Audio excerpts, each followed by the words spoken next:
Chapter 1. A New Franchise. Morning, David. Come in. How are you? David Fox entered the London office of Australian TV magnate Bruce Kemp. He smiled as Bruce stood up to shake his hand. Bruce was tall, slim, and very athletic. David, on the other hand, was not so tall, not slim, and definitely not athletic. I'm fine, thanks, Bruce. It's good to see you. He looked around the room. On the walls were photos of famous TV stars, pictures, and a map of Australia. Near the door was a cabinet full of shiny TV awards. Kanga TV was a very successful network. David Fox's channel, Trent TV, was doing well at the moment, but David wanted more. So what could Bruce Kemp offer him? Bruce smiled back. There's another person involved in this meeting. Ah, here she is now. The door opened again. This time David didn't smile. An elegant woman with short red hair entered the room. "Hello, David. It's so nice to see you." There was a lack of sincerity in her voice. "Anna, you look lovely," said David coldly. Anna Webb was the head of Channel Webb, David's biggest rival in the fight for TV viewers. Bruce observed the frosty greeting with interest. Then he began to speak. My TV network, Kanga TV, has decided to branch out and offer our viewers a more varied choice of international programmes. We want Australians to have an alternative view on the world's different cultures. So I'm going to offer one of you the franchise of a new satellite channel. David opened his mouth to speak. When will it start broadcasting? At the end of the year, replied Bruce. I'm more interested in the quality of programmes than the money offered for the franchise, so over the next few weeks I'm going to monitor 4 of your most popular kinds of programmes. One on music, the news, an outside broadcast, and a satellite link. The TV channel that produces the highest quality will win the franchise. Are there any questions? David was so excited he could hardly speak, but he had to say something before Anna did. Bruce, this is a great opportunity, and I feel honoured that you are considering Trent TV for the franchise. Our ratings have increased steadily for the past 5 years. Last month we signed a new advertising contract which will increase our budget. We have an experienced, highly qualified team, and our motto is inform, educate, entertain. He was interrupted by Anna. "You stole my best director and researcher." "All's fair in love and war," grinned David. "At least you can't steal the awards Channel Webb won last month for Best Soap. I've worked in television since I was 20, and my success shows that." She answered back. David glared at her. "So have I," he snapped. Bruce quickly intervened. Now let's discuss things in more detail. 2 hours later, Bruce ended the meeting. I'm going back to Australia tomorrow, but I intend to keep a very close eye on events. Remember, your fate is in your hands. Good luck to you both. David was overjoyed as he hurriedly left the office. Today had already been great, and it was about to get better.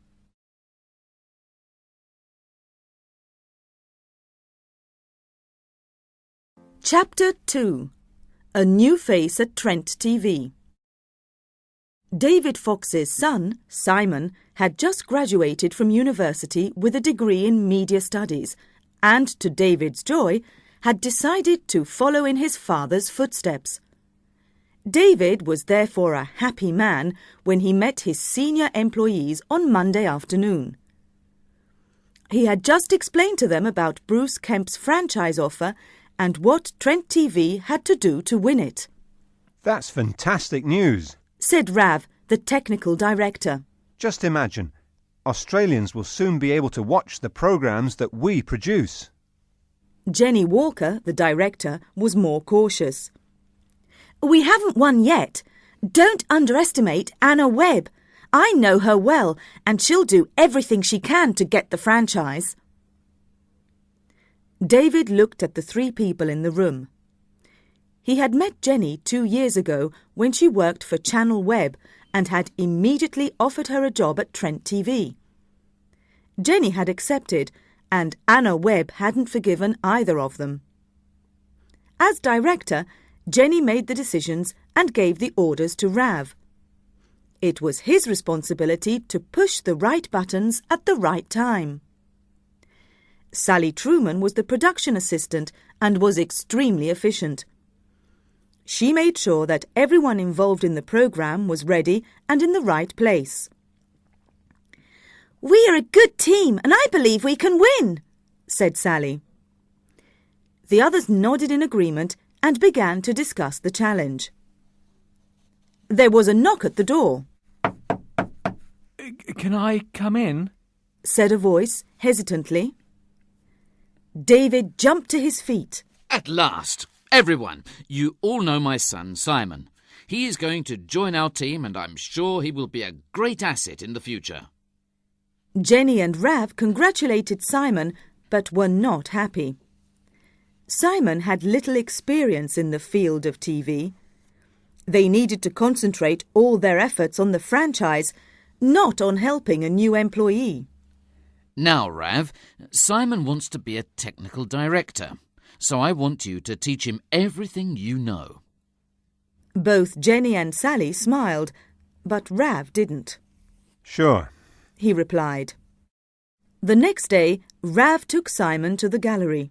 It's amazing, whispered Simon. There's so much equipment. Rav laughed and began to explain everything around them.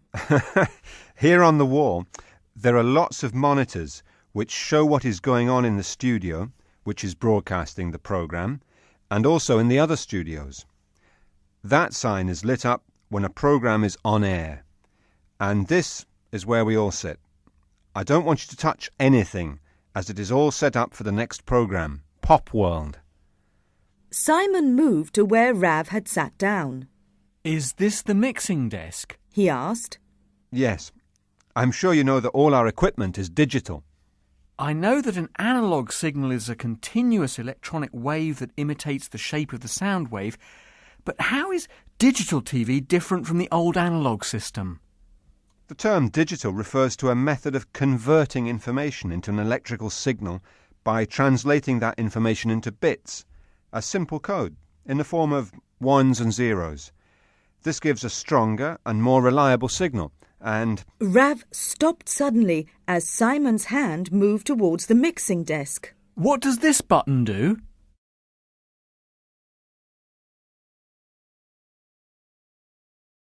Chapter 3.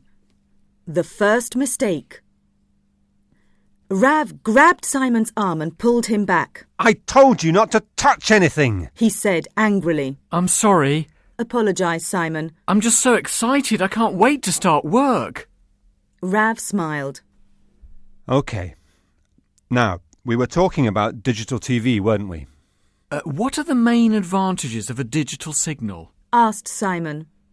Rav replied, There's no distortion or degradation of the signal, so the picture quality is much better. And, of course, digital information can be stored in memory to make random access possible. That's why we have computers here in the gallery. And the resolution creates better quality, doesn't it? Added Simon. That's right. A digital TV screen displays more pixels, and this improves detail, crispness, image stability, and sound. Now, why don't you go down and see the Pop World studio?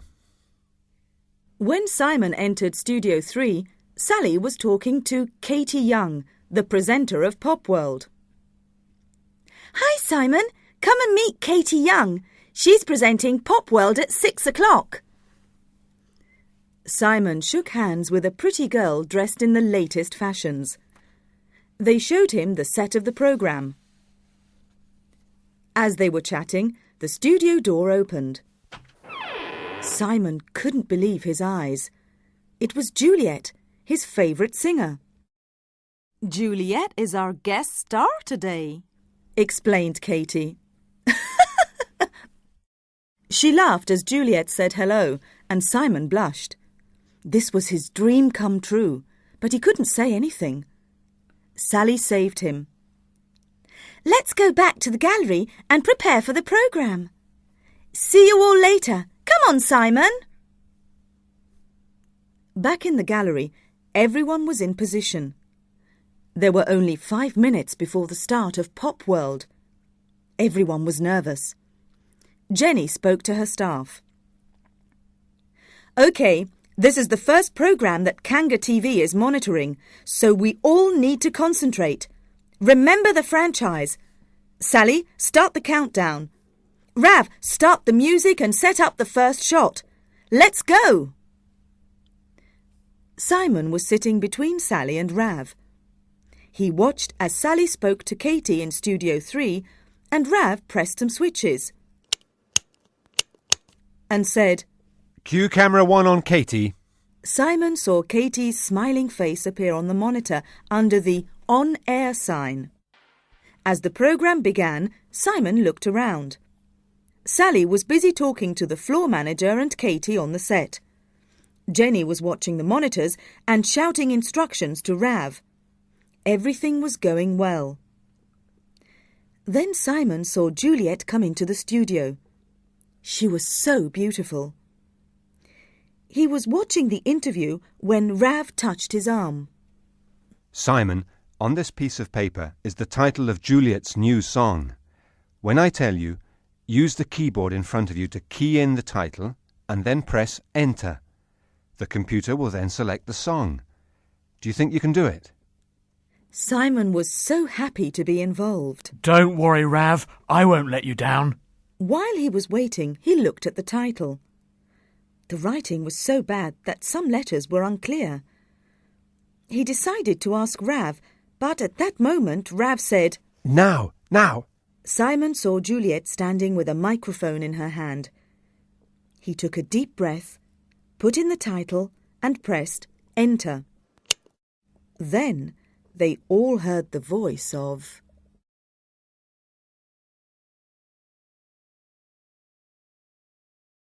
Chapter 4.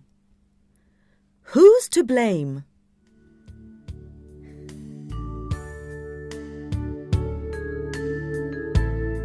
Frank Sinatra! Yelled Jenny. What's going on? Rav, stop the song! Change to camera 1, then change the track! Rav immediately did as he was told. The voice of Frank Sinatra singing My Way had shocked everyone, especially Juliet. They all watched Katie closely on the monitor. Well, that's my mum's favourite song, but I'm sure that now Juliet will sing us her new song, My Day. The sound of Juliet's voice filled the studio, and the sound of Jenny's voice filled the gallery. Now can somebody please explain what happened? I told you all to concentrate! Everyone in the gallery started speaking at once. Oh, we've already done it now. But they all fell silent as the door opened. And David Fox burst into the room. Is this some kind of joke? Do you all realise that Bruce Kemp is watching Pop World? I don't think he will be too impressed with our performance so far. Who's the culprit? All eyes fell on Simon. I'm so sorry. Rav asked me if I could key in the title of the song, but I couldn't read his writing. There was no time to ask him for clarification, so I had to guess what the letters were. Jenny, Rav and Sally again spoke at once. Why didn't you? Simon's father came to his rescue. Silence! As I see it, both Simon and Rav are to blame. Rav, I asked you to help Simon, not to make things difficult for him. Now, Juliet's song is about to finish, so get back to your places. We'll discuss this later. It was now 7:30 in the evening, and Simon was in Jenny's office. He was sitting in a corner away from Jenny's glare. Jenny and David were discussing the next day's lunchtime news, the second programme to be monitored by Kanga TV. So, David, do you agree on the content and the order of the news items? Asked Jenny. David smiled. I think it's perfect. I've asked Gordon to come as soon as he's free, so he can give us his opinion. Has the auto cue been written? Before Jenny could answer, there was a knock on the door, and a rather robust middle-aged man entered the room. It was Gordon Wright, Trent TV's news anchorman. Gordon, this is the script for tomorrow. What do you think? Said David as he handed him a sheet of paper. Gordon read it quickly. It's fine, he observed. We'll start with the item about the Prime Minister, unless a more important story comes in. Is the autocue ready? We were just discussing that, replied Jenny. There's just one more article to write.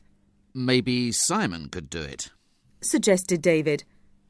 Simon looked hopeful. Jenny looked doubtful, and Gordon looked very annoyed. David, I've heard about your son's contribution to Pop World, and I don't want him to be involved in my programme. I have a reputation.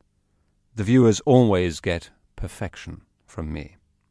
We can't afford to make another mistake. Jenny didn't like Gordon very much.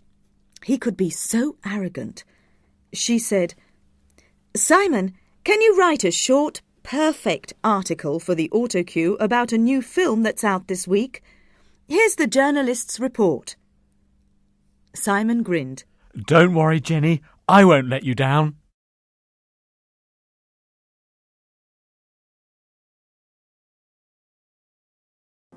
Chapter 5. Gordon gets angry. How do you know what to shoot? Asked Simon. He was in Studio 1 talking to Joe, a camera operator. Joe replied, The director decides, and the technical director gives me instructions which I hear through my earpiece. It sounds interesting, said Simon. I honestly don't know how a camera works. Is it very complicated? Joe smiled. Well, first the light from a scene in the studio comes through the lens and is divided into the 3 primary colours, red, blue and green. Then the beams of light are directed into a tube and converted into electrical signals. After that, an audio signal is added, and finally the composite signal is sent to the transmitter. It is complicated, but I get the picture, joked Simon. Oh, very funny, laughed Joe. What's this under the lens? Asked Simon. It's the teleprompter. It's the screen from which the presenter reads the script. It's under the lens so that the presenter appears to be looking at the viewer, but in reality is reading. It's often called the autocue. Autocue? Help! Cried Simon. I haven't written the article for the news item. And he ran out of the studio to the nearest computer. There wasn't much time. Simon quickly read the journalist's article about the new film and then typed as fast as he could.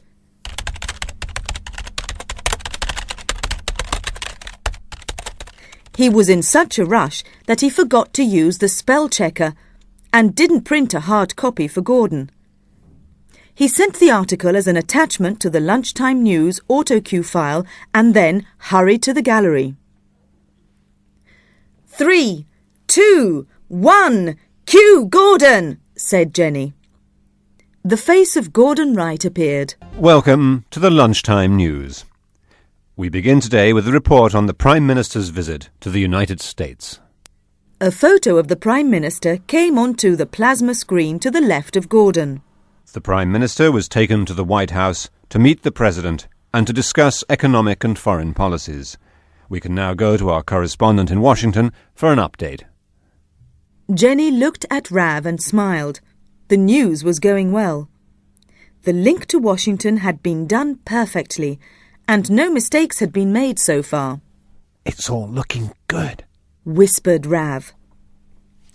Gordon continued to read in his totally professional way.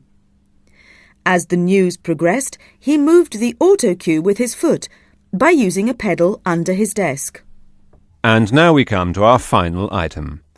The new action film, Bad, will being released this afternoon in London. Will being? Afternoon? Said Sally. What's the matter with him? Gordon hesitated for a second and then continued. The film has some of Hollywood's biggest names. For example, George... Again, Gordon stopped. The end of the sentence was missing. He glanced down at the desk to find the hard copy.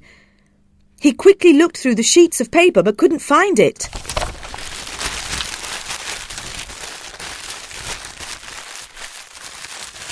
There was a look of panic on his face. He began to feel hot. Then in his earpiece he heard Jenny say, "Go to the link!" He looked at the camera and said, Let's go to our reporter to find out more. As soon as the camera was off, Gordon yelled, Someone is in big trouble.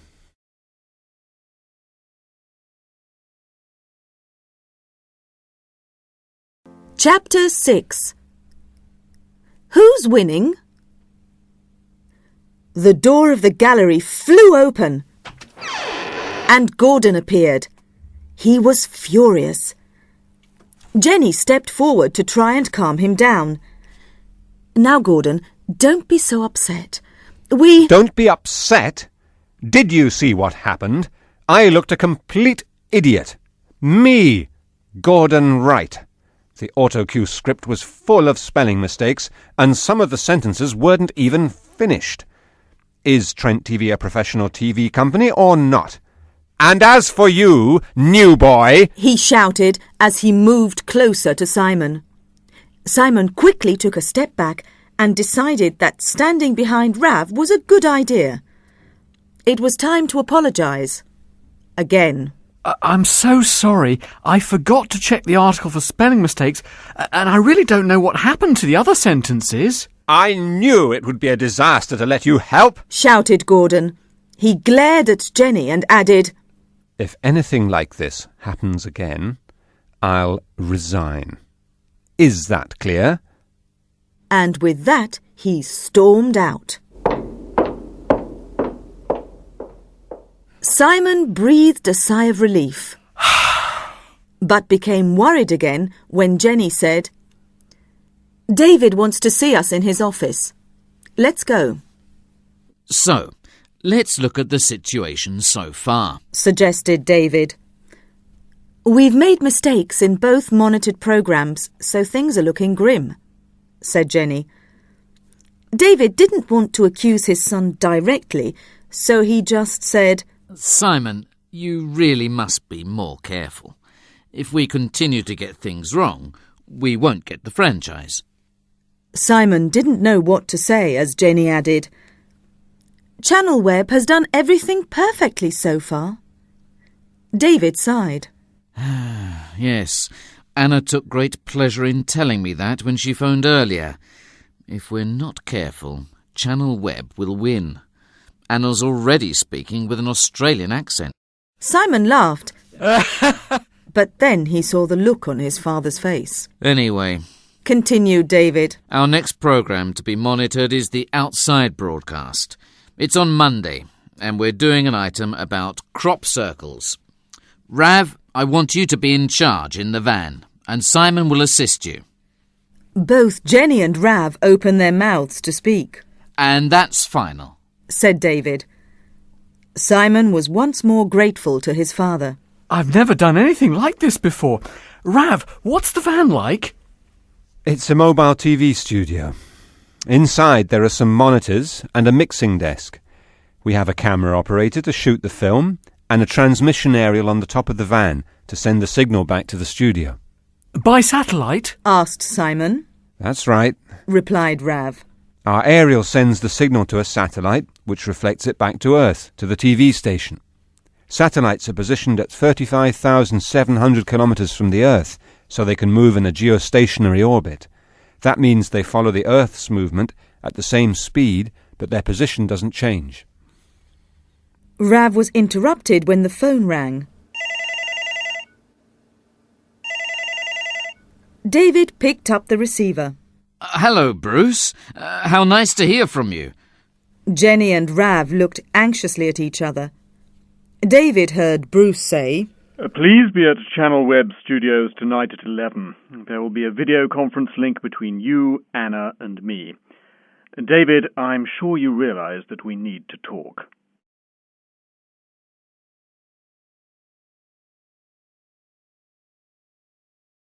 Chapter 7. Australia Calling. David Fox walked into the reception of Channel Web. He was not looking forward to this meeting with Bruce Kemp. It was almost 11 o'clock at night, so a security guard took him to Anna Webb's office. When he entered the room, he saw Anna on a big TV screen in front of him. A technician had a remote control in his hand. He pressed a button and the camera on the TV zoomed in closer so that only Anna's face was visible. When David closed the door, he saw that Anna was sitting opposite the TV. "Ah, David, come in. We're just checking that all the equipment for the link with Australia is working. Don't you have video conferencing facilities at Trent TV?" she asked innocently. David smiled and said, Why spend all that money when I can use yours? Before she could reply, the screen flickered and Bruce Kemp's face appeared. Good day, or should I say good night? Laughed Bruce. I hope you haven't been waiting for too long. I've been making notes about your progress so far. David tried to smile but couldn't. Anna instinctively moved towards the microphone in front of her to speak. "Well, I'm sure you have no complaints with what you've seen from Channel Web." Well, I've been impressed with both TV stations, but there's still lots of room for improvement. I'll show you what I mean, said Bruce. He looked at a small TV on his left, pressed a button on the remote control in his hand, and to his dismay, David saw Juliet trying to sing over the voice of Frank Sinatra. As Anna laughed, the shot changed to Gordon Wright looking very worried as he searched through the papers on his desk. I can explain, David said quickly. Everyone at Trent TV has been working really hard since we heard about the franchise, and... Well, I'm afraid their effort has not been good enough, interrupted Bruce. I have very high standards and I expect the best. Anna was enjoying herself. She smiled and nodded first at David, then at Bruce, who looked at her. Anna, I'm not sure why you look so happy. Trent TV has made no mistakes with its advertising, but I can't say the same for you. I've been watching your advertising for 3 days, and on 2 occasions the adverts shown have not been at all suitable for the time slot. The TV in Bruce's office again showed evidence of what Bruce had just said. The smile on Anna's face moved to David's. Bruce softened his voice a little. I still have 2 more programs to monitor. The next one is the outside broadcast.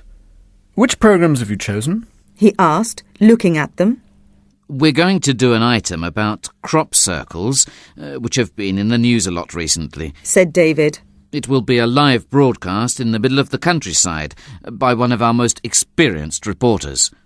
Anna, we're going to shoot the 100th episode of our most popular soap, Southside, on location. The director's been planning it since March. At the end of the episode, the identity of a criminal will be revealed. It'll be great. David's face fell. Could things get any worse?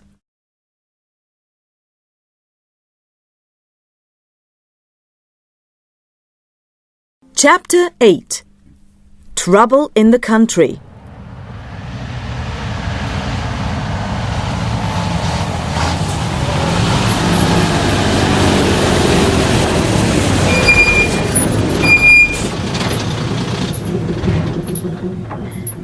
The Trent TV outside broadcast unit had just stopped in a field, miles from the nearest town. The sky looked very grey and heavy with rain. OK, everyone, said Rav. let's get to work. He turned to the technician. Jack, can you position the aerial?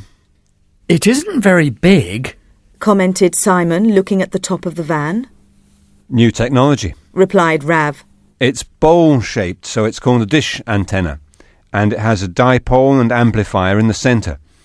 It transmits radio waves in a narrow beam, so it's the best type of aerial to send signals to a satellite.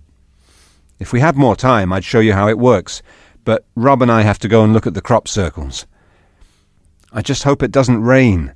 Those big black clouds are getting closer. You stay here and help Jack. Simon watched Rav walk away with Rob Pittman, the reporter, and Joe, the camera operator. He looked at the scenery and said to Jack, If I had lots of money, I'd buy a house here. If I had lots of money, I wouldn't be here. I hate this stupid job. Jack muttered angrily as he connected the generator.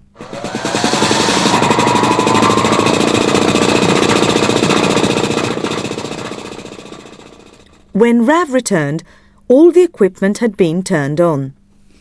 We've decided on all the shots of the crop circles, he said. Let's practice the report here first, then we'll take the camera to the site and get ready for the live broadcast. There's a storm coming, Jack warned them. Rav ignored him, got into the van and began pushing buttons on the mixing desk.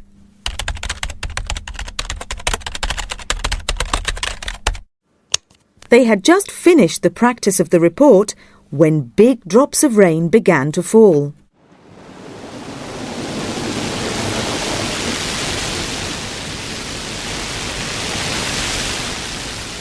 OK, everyone, get in the van, said Rav. There's still over an hour before the broadcast, and I'm sure the rain won't last long. The rain came down very hard on top of the van. Rav was checking the equipment when suddenly they heard a loud bang.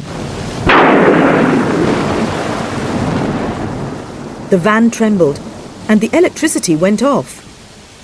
This was followed by a clap of thunder directly overhead. What happened? Yelled Rav. The van was in complete darkness. I told you it was a storm, replied Jack calmly. I think the antenna has been struck by lightning. There'll be no outside broadcast today. He almost looked pleased. Rav groaned. Oh, why did this have to happen today? Let's go and have a look at the damage. Are you mad? Said Jack. It's too dangerous now. We're in the country, remember? We'll have to wait until the storm is over. Simon felt sorry for Rav and wished he could help. The storm continued for 20 minutes. When they all got out of the van, it was soon clear that Jack was right and none of the equipment was working. All the cables were burnt and the dipole was broken. We're lucky to be alive, said Jack. Rob was looking very worried. How are we going to do the broadcast? He asked Rav. We've only got 40 minutes. We'll have to record the item on the video camera and take the tape to the nearest TV station, replied Rav. Rob agreed but added, How will we get it to the studio? The van's too big and slow. We'll never have enough time. They looked at each other. Rob was right. The minutes were ticking away.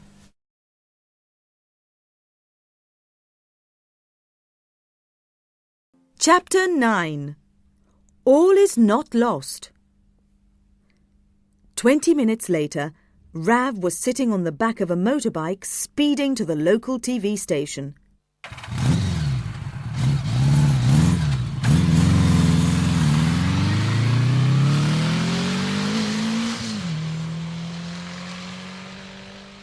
The man on the bike had come to see why there was a TV van in the middle of the field and had agreed to give Rav a lift.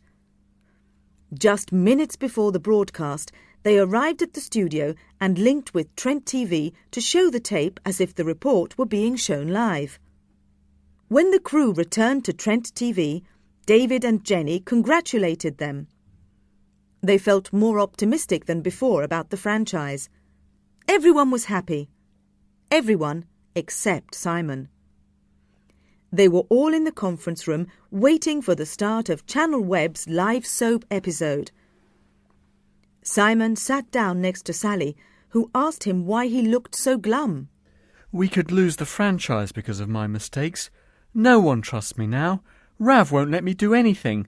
Things are getting worse and worse for me here. Don't worry, replied Sally reassuringly. it's easy to make mistakes when you're doing something new. That's how you learn. I'm sure I was the worst production assistant ever at the beginning. She laughed. Simon smiled and decided that Sally was the kindest person at Trent TV. David got up to speak to them. The programme is about to begin. Now, Channel Web's outside broadcast is much more difficult than ours, but that means it's easier to make mistakes. So let's just see what happens. He sat down and they all heard the now famous music that indicated the start of the soap, Southside. Unfortunately for Trent TV, the episode was going well. David looked around the room and saw that all his employees were engrossed. The storyline was that someone had stolen a very expensive painting from the home of one of the characters. Tonight, the identity of the thief was going to be revealed. The programme was nearly over. One scene finished, and the camera moved to the home of the main characters in the soap, a happily married couple. It soon became clear that they were not ready for the scene. A makeup assistant was combing the woman's hair, and the man was putting on a jacket. They all looked at the camera and froze. Then the makeup assistant disappeared, and the woman began to speak as if nothing had happened. Jenny touched David's arm as everyone in the room laughed. I bet Anna isn't feeling as confident as before. David grinned. She must be furious. I wish I could see her face. The scene finished when the couple kissed. Then the viewers saw a street and a man was standing at a bus stop, but they could still hear the voices of the married couple. That was your fault, Judy, as usual, said the man. You said OK, so the camera switched to us. You're never ready in time. Oh no, the microphone is still on, giggled Sally.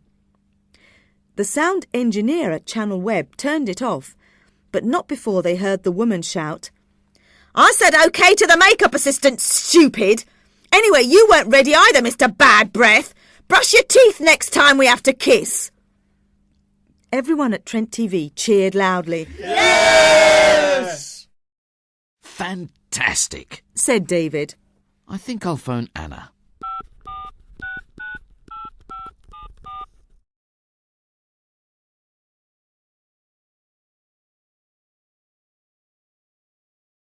Chapter 10.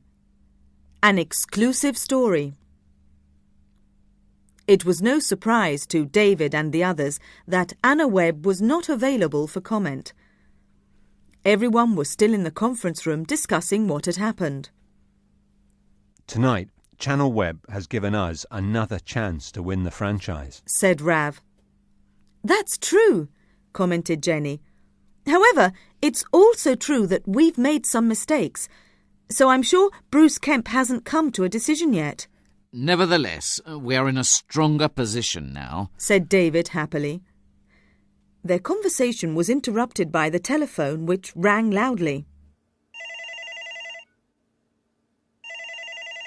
Don't tell me that Anna's answering my call, laughed David. He picked up the receiver and heard Bruce Kemp's voice. He put the phone on hands-free so that everyone in the room could hear. So, David, I can almost see the big smile on your face here in Australia. Anna Webb, on the other hand, is a little upset right now, as I'm sure you can imagine. Of course, replied David. I know exactly how she feels. I must congratulate you on your outside broadcast. It was not only interesting, but also very well planned. Luckily, Bruce couldn't see the relief on everyone's face. He didn't suspect a thing. Thanks, said David. My employees are all hard-working, as well as extremely efficient. Have you made a decision yet about the franchise? He asked tentatively. David, really.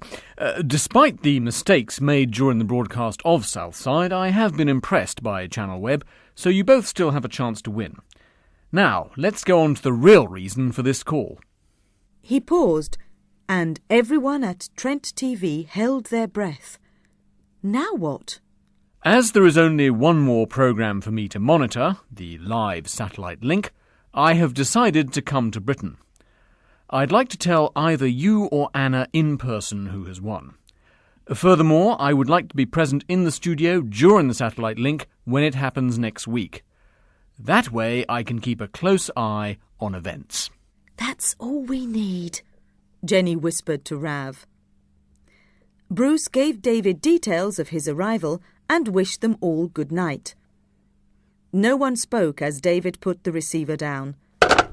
They all wanted the franchise badly, but they didn't need the added pressure of Bruce Kemp's presence in the studio.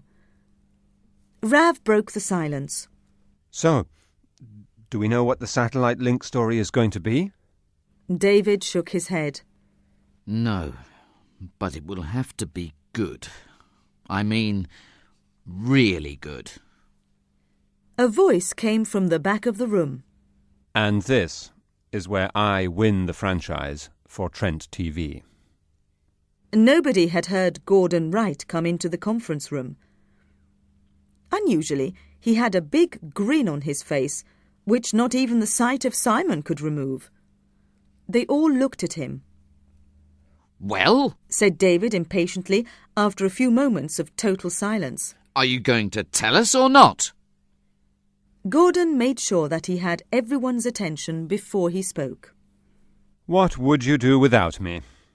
I've just spoken to a friend of mine, a journalist, in Spain. She is willing to give us the exclusive rights to a story next week as it happens in Madrid. And you'll never believe me when I tell you what it's about.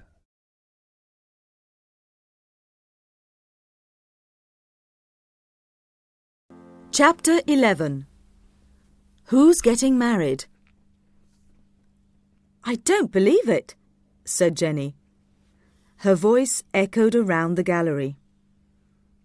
Neither do I, added Sally. He's always said that he would never get married. Rav laughed at them. Well, he must have changed his mind, because George Miller, the famous Hollywood actor, is getting married today in Madrid. David joined in the conversation. And we have the exclusive rights to the wedding pictures. He could hardly contain his delight. It will be a great scoop, as only we know about the wedding. Who's he marrying then? Asked Sally, who still didn't believe it was true. No one knows. Not even Gordon or the Spanish journalist, said Rav. Now, is everything ready for the lunchtime news? Asked David. Bruce will be here soon. Jenny was already sitting in her usual place in the gallery. Yes, we're ready. The satellite link has been booked from 12 to 12:30.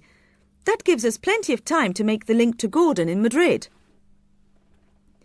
20 minutes later, Bruce Kemp was standing next to David in the gallery, watching the lunchtime news.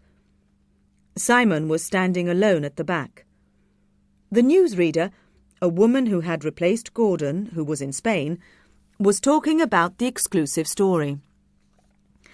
After the break, we are going live to Madrid. Today is a sad day for all women. George Miller, one of the highest paid actors in Hollywood, is marrying a mystery woman. Sally sighed and said into her microphone, Countdown to adverts. As the newsreader said to the viewers, We'll see you in just a few minutes. Rav pressed a button and pulled a lever on the mixing desk. The first advert of the break appeared on the monitor. David smiled. It's 12:03. Let's link to the satellite and see what's happening in Spain. All eyes moved to the monitor on the left of the on-air sign. Aware that Bruce was watching every move, Rav pressed a few more buttons. The screen flashed up the image of a football match.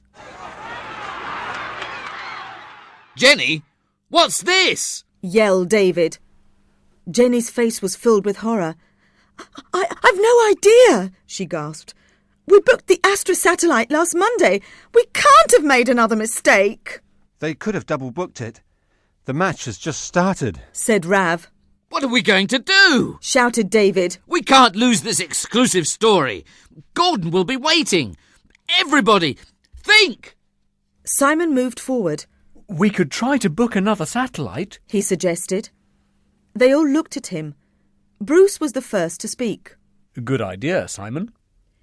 Jenny grabbed the phone and dialed the number of the office in Paris that made the bookings.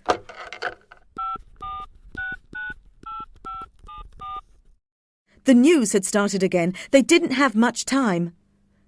Come on, said Jenny. Someone finally answered the phone. In French. Jenny tried to stay calm.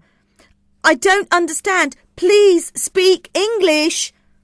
But the voice continued in French. Jenny looked up. Anyone speak French? She asked frantically. Everyone started to shout and panic even more when it became clear that no one spoke French. Oh no, what are we going to do? Simon said something, but the noise was too loud. He had no choice. He pulled the phone from Jenny's hand.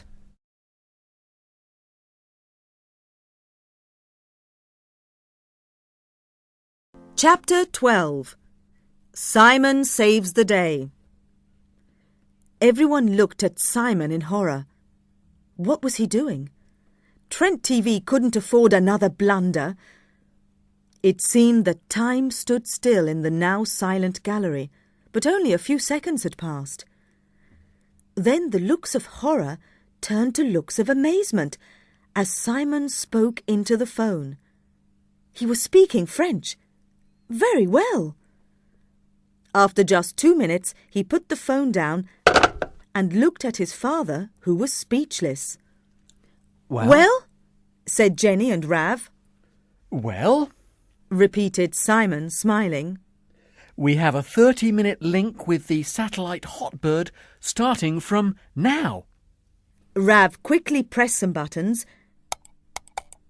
and turned a few dials. And there was Gordon, looking back at them from outside a beautiful Spanish church. They had never been so pleased to see his face. Everyone cheered. Yay! Well done, said Bruce to Simon and patted him on the back. David hugged his son and Sally cried, I didn't know you could speak French. If we had known earlier, we wouldn't have panicked. Oh, began Simon. You can talk later, said Jenny. We have work to do now. Rav, get ready to link the satellite pictures to the news. There was great excitement in the gallery. David was sure that millions of people were now watching Trent TV. The newsreader had mentioned the wedding of George Miller at least 4 times during the programme. He heard her say, And now we can go live to Madrid, where Gordon Wright is waiting to give us the latest news. Gordon began to speak. You're joining us just in time. The wedding ceremony has finished. George Miller will soon appear with his new wife, and the world will finally know who she is. Here they come. The camera moved to the church door, and George came out with his bride. It's Juliet! They all chorused. Simon's face fell. Oh, well, at least I met her here in the studios. Sally touched his arm. I know just how you feel. George was my dream man. They laughed. Trent TV extended the news programme to show pictures of the happy couple. The phone soon began to ring as other TV channels asked to buy and use their satellite pictures. It was a great moment for David Fox. Later that day, Bruce stood before the Trent TV team in the conference room. I think it's fair to say that Simon saved the day for you. If it hadn't been for his quick thinking, Trent TV would have had a big problem. If he hadn't spoken French on the phone, you would have lost the biggest news story of the year. I hope that teaches you all the importance of learning a foreign language. Simon looked embarrassed but very, very happy. So I have 2 announcements to make, continued Bruce. David was on the edge of his seat. He glanced at Jenny and Rav, who looked as nervous as he felt. Firstly, I've decided to offer the Kanga TV franchise to Trent TV.